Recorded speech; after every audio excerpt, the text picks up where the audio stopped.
Hello everyone, Lori Wallach here with Rethink Trade, and I am going to update everyone on a question I keep getting. What is the voting record of the Democratic presidential and vice presidential candidates? So Vice President Harris was Senator Harris at the time of the renegotiation of NAFTA, the North American Free Trade Agreement. In 2019, she voted against the U.S.-Mexico-Canada Agreement, which was the Trump redo of NAFTA, and her argument was it wasn't de-NAFTA'd enough. Her view was that there was still too much of the old NAFTA bad stuff in there. It wasn't really redone properly. And particularly she emphasized that they hadn't done anything on, for instance, climate, but also she was not convinced that the environmental standards would work, etc. A lot of Democrats voted for it. Some voted against it. In the end, she was on to something because it turns out that actually we've continued to lose jobs to Mexico and the trade deficit with Mexico has increased. It's coming up for review, so in 2026, it could be renegotiated again.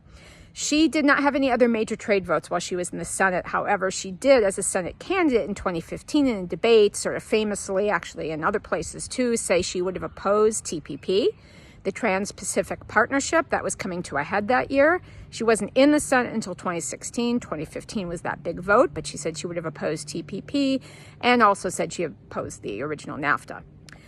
Governor Walz was in Congress for a period of time. Probably his biggest vote was against the TPP in 2015. He was in and he did that. It was not an easy vote. He was representing an ag district and there was a lot of pressure to vote for that agreement because there were certain tariff cuts for ag. But he stepped back and basically said, hey, this whole deal on net is going to be bad for working people and bad for the country. We're going to lose jobs. We shouldn't be doing these kind of really close integration agreements with countries that have serious human rights and labor rights problems, don't have democratic governments. That was really a lot of foresight.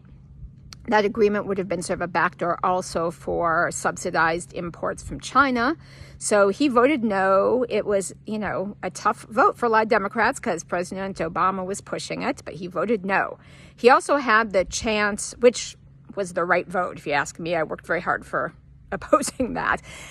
He also had the chance to vote on 4 other agreements during his time in Congress. He opposed 3 free trade agreements with Colombia, Panama, and Peru. And those were the right votes. Those were agreements that had, serious labor rights problems. They didn't have enforceable standards. There were serious human rights problems, financial stability. The Peru agreement had a serious set of environmental issues. So that was the right vote. On the final one, he voted for the Korea-U.S. Free Trade Agreement. He argued that would have great export opportunities for agriculture. There were some major tariff cuts there. For that one, the United Auto Workers Union supported that agreement. So some Dems did vote for it for sure. I don't know what he thinks about it now, but what I can say about all of those votes of both of them is a long cry from what it was, say, with the Obama or the Clinton administrations. And that's a real relief. Where the 2 candidates for the Democratic president and vice presidential run now are sitting is where I think more of the country is. And that was not true of the presidents, Democrats and Republicans both. So hope that's helpful.